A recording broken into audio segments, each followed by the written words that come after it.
The screech of metal on metal rips through the desolate night, a sound that will forever haunt your waking nightmares. You stand at the control panel, the lever cold beneath your trembling hand, sweat beading on your brow. Before you, two tracks diverge, illuminated by the train's approaching headlamp. On one, a runaway train barrels towards 5 innocent souls, trapped and oblivious, their lives hanging by a thread. On the other, a single, small figure plays by the tracks, laughing, unaware of the impending horror you alone can see. It's your child, your everything. The choice is yours, and time is a luxury you do not possess.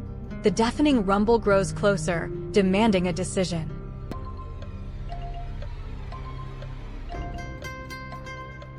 Can you live with the blood of 5 on your hands?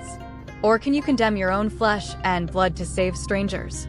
What price salvation when it costs your soul?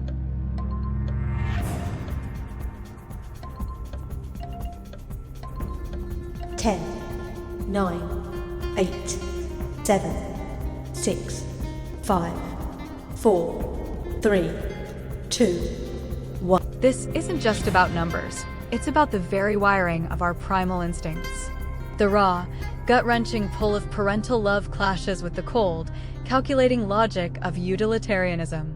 Would you sacrifice your own bloodline for the greater good, knowing that choice would shatter your soul beyond repair? Or would you watch 5 others perish, forever burdened by the knowledge you could have prevented it, all to preserve your most cherished bond? The psychological fallout, the permanent scar on your psyche would be immense, regardless of the path you choose. Weeks adrift, the sun a relentless furnace, the ocean an endless, mocking blue. Your last companion, weakened by hunger and thirst, has finally succumbed. Their lifeless eyes stare up at you, a silent accusation.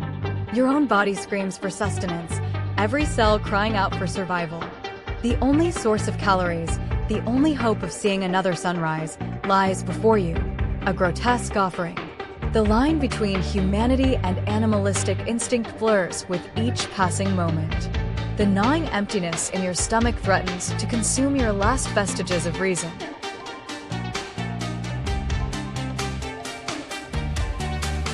Can you desecrate the memory of someone you loved, consuming their very essence to cling to life? Or will you embrace the same fate, letting your body waste away, preserving a twisted sense of dignity?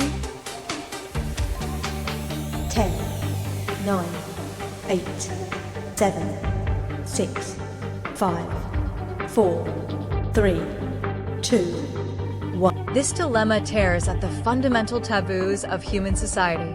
It pits the absolute drive for survival against the deep-seated revulsion towards cannibalism, especially involving a loved one.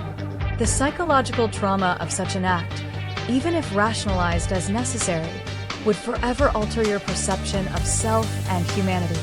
The guilt, the self-loathing, the existential dread of what you became to live, these are wounds no amount of physical healing could ever mend. The mind will forever replay the horror of that final, desperate act. You've stumbled upon the unspeakable truth. The beloved community leader, the pillar of your town, the one everyone trusts, is the monster behind the gruesome disappearances that have haunted your nightmares. You have irrefutable proof, enough to bring them down and end their reign of terror. But you also found their list, a chilling prophecy of their next victim.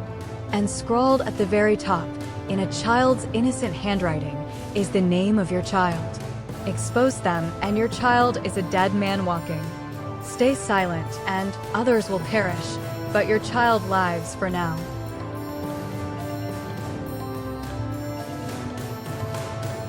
Can you allow more innocent lives to be taken, knowing you possess the power to stop it, just to save your own child? Or will you play the hero, condemning your flesh and blood to a horrifying end? What kind of parent makes this choice?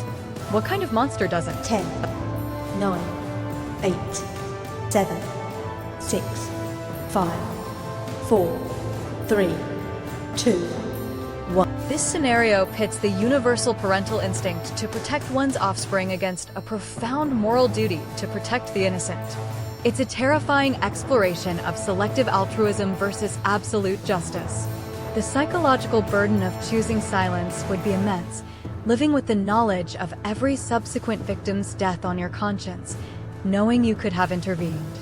Yet, the choice to sacrifice your child, even for a noble cause, would be an unimaginable agony, a self-inflicted wound that would never truly heal. A decision that shatters your soul either way. Years of torment, trauma etched into the very fabric of your being.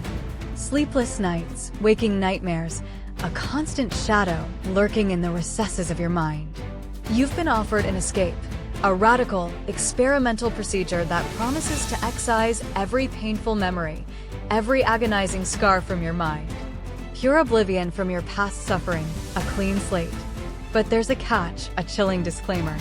The procedure is imprecise. It will erase not just the bad, but also many foundational experiences that shaped your personality, your resilience, your very essence. You'll be healed, but you won't be entirely you.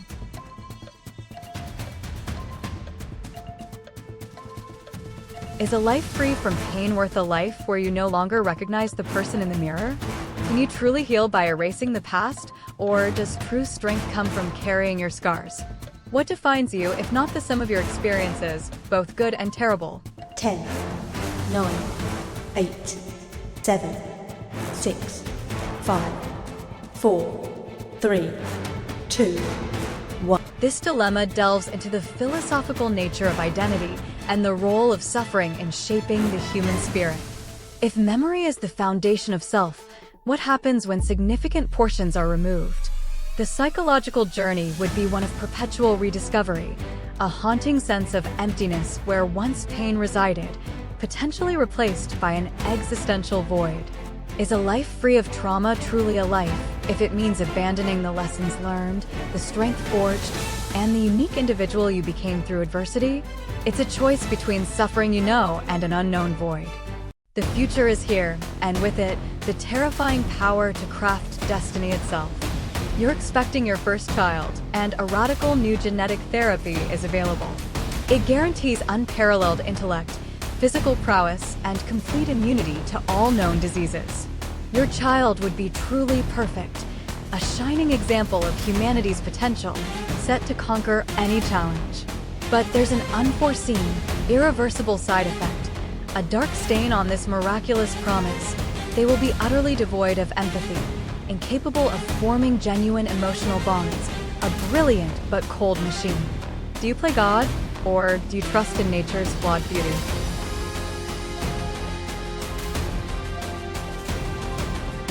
Do you condemn your child to a life of emotional isolation and potential moral vacuum for the sake of perfection? Or do you risk them facing the natural struggles and vulnerabilities of humanity, knowing you could have given them an unparalleled advantage? What kind 10, of life is truly better? 9, And 8, what right do you have to make 7, such a profound choice 6, for another? 5, 4, 3, 2, 1. This explores the terrifying ethical frontier of genetic engineering.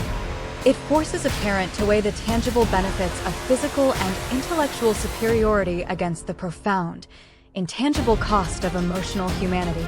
The psychological burden of raising a child incapable of empathy, knowing you engineered it, would be immense, a constant, chilling reminder of the life you both chose. It raises questions about what truly constitutes a good life, and whether scientific advancement, unchecked by profound moral consideration, risks creating a new kind of monster in the pursuit of perfection. A perfect body, perhaps, but an empty soul.